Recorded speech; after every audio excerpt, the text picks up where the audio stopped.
ایک بھائی نے کہا کہ میں نے اپنی بیوی کو میسج کیا، یوں ٹائپ کیا 1 طلاق، لیکن پھر میں سوچ یہ رہا تھا، میرا ارادہ یہ تھا کہ ابھی میں اس کو سینڈ نہیں کروں گا، بعد میں سینڈ کروں گا، جب بعد میں سینڈ کروں گا تو میں اس کو طلاق دوں گا یا طلاق کا ارادہ کروں گا، تو کیا یہ میرے لکھتے ہی طلاق واقع ہوئی یا نہیں ہوئی؟ دیکھیں، پہلی بات تو یہ ہے کہ طلاق جب انسان دیتا ہے تو ثابت ہونا چاہیے کہ یہ اپنی بیوی کو دے رہا ہے،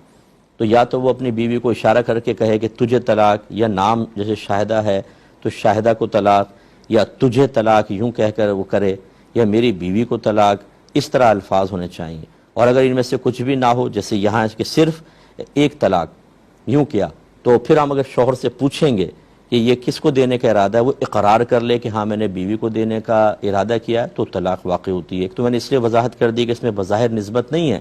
لیکن شوہر نے اپنی بیوی کے لیے ہی الفاظ لکھے ہیں، کیونکہ خود وہ کہہ رہے ہیں کہ بعد میں میرا ارادہ تھا کہ میں طلاق دے دوں گا۔ تو لہٰذا یاد رکھیے کہ جب بیوی کو طلاق دینے کے ارادے سے لفظ لکھے تو جیسے ہی لکھیں گے یا لکھوائیں گے طلاق واقع ہو جائے گی۔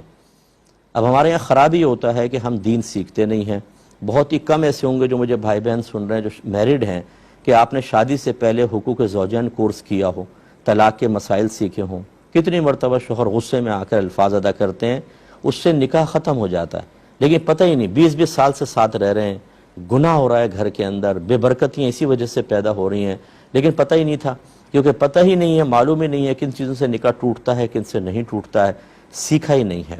تو اس لیے ایک تو سیکھنا چاہیے، اور جب نہیں سیکھا تو پھر آدمی اپنے ذہن سے فتوے لے رہا ہوتا ہے، جیسے ان بھائی نے لیا۔ اب ان سے اگر میں دائرہ ادب میں رہ کے پوچھوں کہ آپ کو کس نے یہ کہا تھا کہ لکھنے سے نہیں ہوتی، جب آپ لکھ بھی دیں گے، ارادہ کریں گے کہ اب میں طلاق دے دوں گا تو ہوگی، یہ آپ نے کس سے پوچھا تھا؟ کسی سے بھی نہیں پوچھا۔ اگر پوچھا ہوتا اور اس کا جواب مل گیا ہوتا اور ان کی مرضی کے موافق ہوتا تو پھر مجھ سے پوچھنے کی ضرورت کیا تھی؟ اس کا مطلب ہے خود ہی لکھا، خود ہی ایک فیصلہ کر لیا، اپنے ذہن سے فتویٰ لیا، اس پہ عمل بھی کر لیا، لیکن اب خود بدھ ہوئی تو کہ چلو مفتی صاحب سے پوچھ لیں۔ یہ میجر مسٹیک ہے۔ میں اپنے تمام دیکھنے والوں کو مزید یہ کہتا ہوں کہ ایک تو اپنے ذہن سے فتویٰ نہ لیں۔ آپ ABC آپ نے سیکھی نہیں ہوتی، پھر آپ کا ذہن آپ کو درست مشورہ کیسے دے سکتا ہے؟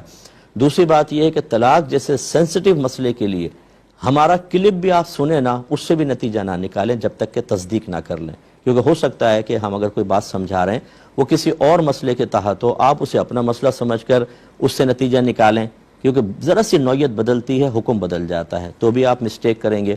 تیسرا یہ بھی کبھی نہ کریں کہ گوگل کے اوپر لکھ کر آپ سرچ کر لیں۔ آج کل یہ کیا معاملہ چل رہا ہے، جو اس پہ لکھ دیا طلاق ہوئی کہ نہیں ہوئی اور اس میں کوئی تفصیل آ گئی، وہ کوئی مفتی نہیں بیٹھا ہوا وہاں پر، یا کوئی جواب میں آپ کو کوئی مفتیان کرام نے وہاں چیزیں نہیں ڈالیں، اور اگر ڈالی بھی ہوتی تو کیا کنفرم کہ آپ کے سوال کا یہی جواب ہے؟ اس لیے خدا را جب بھی طلاق کا کوئی مسئلہ ہو، پہلی بات تو یہ کہ عملی قدم اٹھانے سے پہلے 10 بار سوچیں۔ اگر کرنا ہی چاہتے ہیں تو پہلے کسی جگہ سے مشورہ کریں، یعنی کسی مستند مفتی صاحب سے مشورہ کر کے جواب لے کر پھر عملی قدم اٹھائیں۔ تو ابھی خلاصہ کلام یہ ہے کہ بہرحال 1 طلاق واقع ہو چکی ہے۔ اب آپ کی اگر ابھی اس لکھنے کے بعد ابھی آپ کی زوجہ کے فرض کر لیں، پہلے تو یوں کر لیں کہ آپ نے طلاق لکھی ہے، طلاق ہو گئی، اگر اس سے پہلے 2 دی تھیں تو یہ تو ٹوٹل 3 ہو گئی، اب حلالہ کے بغیر کچھ نہیں ہو سکتا، اور اگر پہلے 1 دی تھی تو یہ 2 ہو جائیں گی، یا 1 بھی نہیں دی تھی تو پہلی ہوگی۔ تو اب یہ تفصیل ہوگی اگر آپ کی زوجہ مطلب حاملہ ہیں یا پھر ان کو حیض آتا ہے تو ان کے حمل ختم ہونے سے پہلے، اور اگر حیض والی ہیں تو 3 حیض سے پہلے اگر آپ یوں کہہ دیں کہ میں اپنی زوجہ سے رجوع کرتا ہوں تو یہ رجوع ہو جائے گا، اور بغیر نکاح کے آپ ساتھ رہ سکتے ہیں، یعنی نکاح ٹوٹتا نہیں ہے، اس کو طلاق رجعی کہتے ہیں، اس پہ نکاح نہیں ٹوٹتا جب تک عدت جاری ہے۔ لیکن یہ طلاق ہو گئی، اب آپ 2 طلاقوں کے مالک ہیں، اور اگر پہلے 1 دی تھی، یہ مل کے 2 ہو گئیں تو اب 1 ہی طلاق کے مالک ہیں۔ اور اگر فرض کر لیں کہ یہ آپ نے جو سوال کیا ہے اس کے بعد 3 حیض گزر گئے،